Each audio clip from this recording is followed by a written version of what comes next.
I'm at that stage in life where I realize that society is built so you get a degree and choose what you want to do for like the rest of your life. And it seems like you have no choice but to make that choice. Yes, let the emotional, hormonal, and extremely sleep-deprived teenager make a choice that will determine the rest of his life. I'm sure it will be a sound decision and nobody ever regrets their choice, right? What I'm trying to say is that society isn't built for people like me. Selfish people who just want to do whatever they want to do. People who want to be creative. People who would love to just be cavemen. Instead, we're supposed to go through the set path until like freedom at 60 when we retire.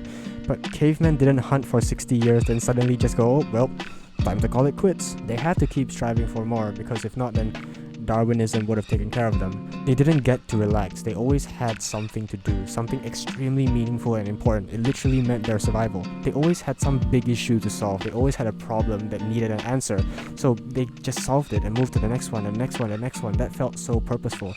Until now, where our biggest problem is, oh my god, did you just misgender me? so it seems even after thousands of years of progression and building society into pretty much a utopia if you compare it to what it used to be, we still find problems. And that might be because, oh yeah, we're really ungrateful. But no, it's because we're kind of biologically hardwired to always find the next step, because that is how we even got to this point in the first place. This shows that we're biologically incapable of doing the same thing forever. Yet that's exactly what society makes us do. For most people, as long as you get the grades, you actually get what you want. But I always had this like voice in the back of my head that, hey, if I get the grades, the good grades, perfect grades, I get the exact opposite of what I want. People love to uphold long-term thinking and stability, which makes sense. But most of the time, long-term stability always comes at the cost of your freedom. And most people are okay with that. For 99% of the world, that is your life. You have to be at a certain place, at a certain time, every day, maybe for the rest of your life.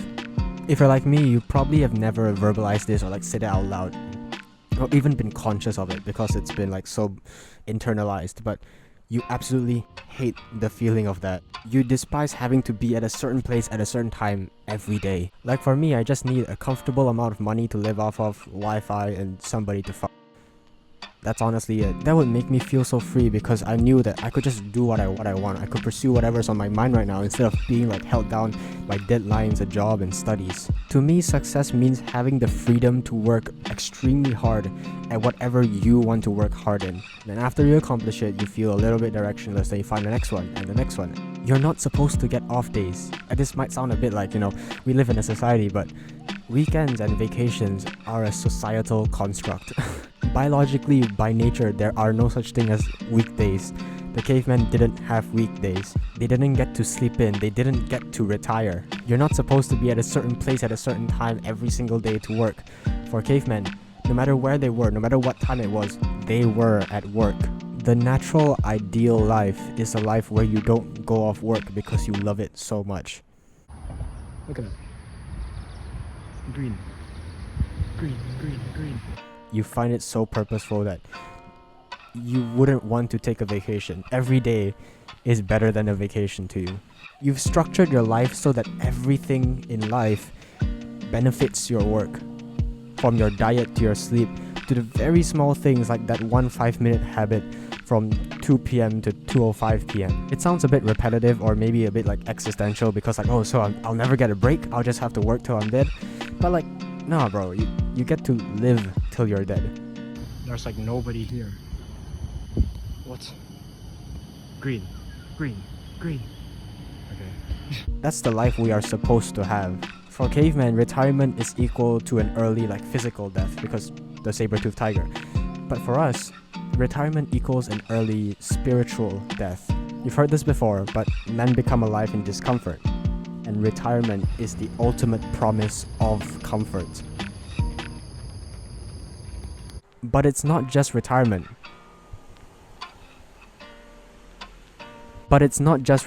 Choosing the safe and stable path also leads to an early spiritual death. That means for 99% of the world, you'll be dead before you are dead. I made it.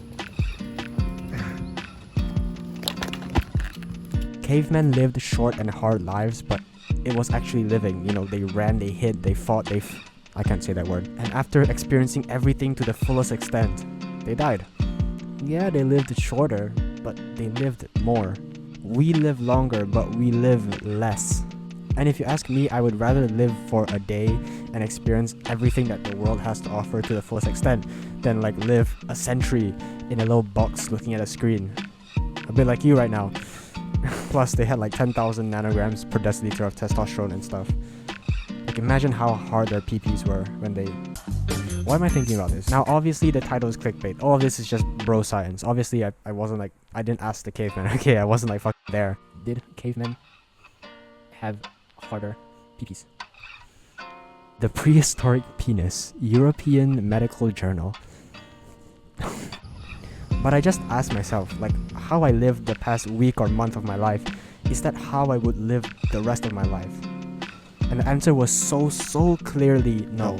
I thought, wait, no, indoors, online, that's not how I want to live the rest of my life. And it will give you a bit of an existential crisis when you look back at the days, weeks, months, maybe even years of your life, and you realize that, bro, I haven't even been like living how I want to live. I've just been existing. And for 99% of people out there, they're okay with this. They've actually come to terms with this. They say, yep, I'm not gonna live how I want to live right now, but maybe when I'm 60 I could retire. Maybe then I'll be fulfilled and happy and do the things I've always wanted to do when I have Parkinson's disease and Alzheimer's and I can't even get out of bed without like breaking every bone in my body, and I can't even like fucking take a shit without like medical assistance. But obviously you and I are a bit more base than that. So here are 3 ways that I know at least to feel more alive. Live naturally, feel uncomfortable, and work towards an extremely meaningful goal. That's the 3 ways that I know. And all these elicit a flow experience. At least for me, once you're in that flow experience, you feel like, yeah, this is how I'm supposed to live. You will understand it the moment that you feel it because it just comes out. Wait, that sounds wrong. You will know it the moment that you feel it because it's just natural. That's how you're supposed to live. And you've probably experienced a flow state before, so yeah. One of my new goals is not just to experience flow states, but to try as hard as possible to make my entire day a flow state. That's kind of what I meant when I said that cavemen's life was their work. Their life was a flow state. Because recently I've been thinking very deeply about life now that I'm becoming an adult. Like, I'm 17 now. My birthday was like 5 days ago, April 19th. Like, bro, I didn't get any happy birthdays. How could you forget this extremely important date that I've literally never told you before? So now I have a lot of problems and responsibilities and stresses, but I remember this quote that life might have a lot of problems, but it is not a problem to be solved. Life is simply a reality meant to be experienced. Because we have no problems now. At least, you know, comparatively, we have no problems. We have shelter, we have the water, food, everything. If you have Wi-Fi and enough free time to watch a 17-year-old talk about his existential crisis, you probably don't have that many problems. Our problems are less physical and more mental and spiritual nowadays. Be healthy and live very long, of course, but you want to feel alive for as much of that time as possible. Treat life less as something to be solved or completed, because nothing in life will be completed. Instead, just experience as much of it as possible. Live a long life, and here comes the hard part. Feel alive for as many days of that long life as possible. So would you repeat everything you did today, tomorrow, and the day after for the rest of your life? If the answer is no, then try again tomorrow until the answer is yes.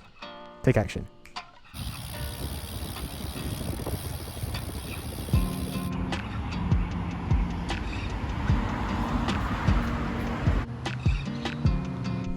Bro, look at the it's a golden hour. I can't play the song, I think it's copyrighted, but it's a golden hour. Look at that. Crazy, right? Wait, let me get back to reading about the caveman peepees. Okay, give me a kiss. Mwah.